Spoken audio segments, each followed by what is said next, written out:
Hi, Assalamu alaikum. Today I'm going to talk about indecisiveness.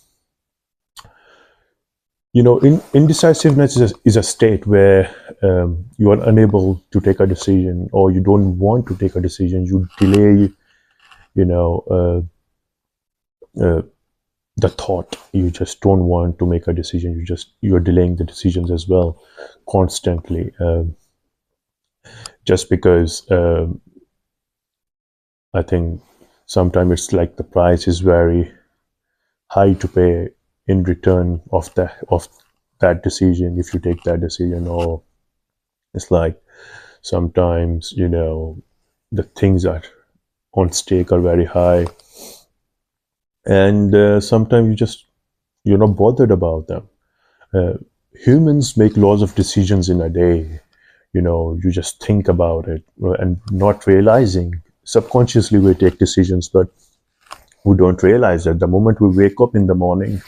For example, you want to go to work, you're getting late, but at the same time, you want to stay in bed. And then you just keep pressing snooze button on your mobile. And then after that, what to have in your breakfast, and then what to have in your lunch, where to go, what you are doing in the evening, what you should do, or if you want to do this or not. So these are the trivial decisions you take in a day. But then there are decisions where they have a lasting effect on your life. Who to marry, if you're buying a house, if you're buying a car, these all have a lasting effect in your life. So sometimes you get overwhelmed. Sometimes uh, you know you just the idea of taking that decision is very scary. For example, someone from your family, God forbid, is on deathbed, and sometimes there are decisions you have to take. A patient cannot take, but you have to take the decisions. Uh, so there are these kind of decisions as well, and you don't take that decision. You go into indecisive mode because you're overwhelmed.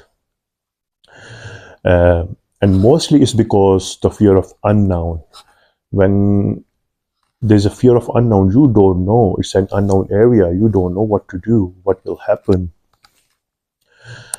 So in that scenario, there's a you can ask yourself three questions.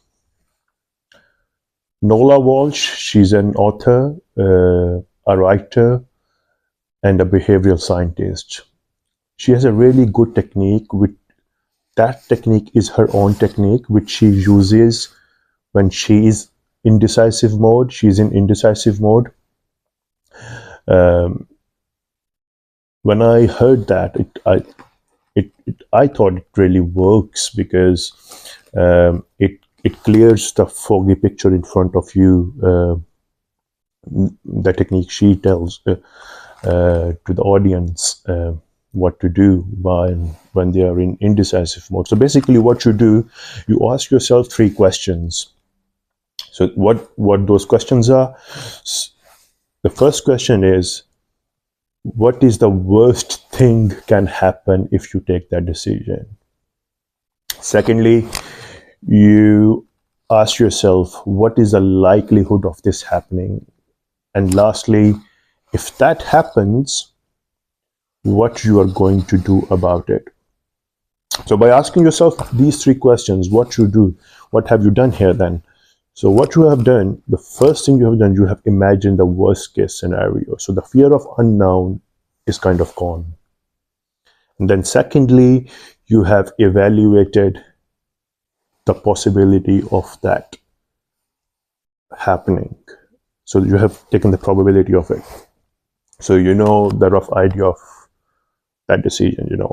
If it goes, you want to go right. If it goes left, what you're going to do about it? What are the chances it will go left? Lastly, what you're going to do about it. So you have prepared yourself already in advance, even though what you have thought about it may not implied on that outcome, if it goes wrong, may not, the strategy you have decided may not apply on that outcome, but you have prepared yourself somehow to deal with the situation if things go wrong. So basically what you do, you by asking yourself these three questions, you have placed yourself in a better position to take a decision, and the picture in front of you is not foggy anymore. It is clear somehow, and you are in a better position to take a decision, and you are not that much overwhelmed now. I think this technique really works. It may not work in all situations. It may not work for some people. It may work for some people. But it's one of those, I think, it's one of the good strategies, I think.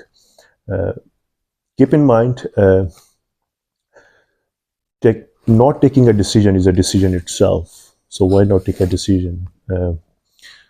Because sometimes you don't take a decision, you procrastinate, and then you pay the price.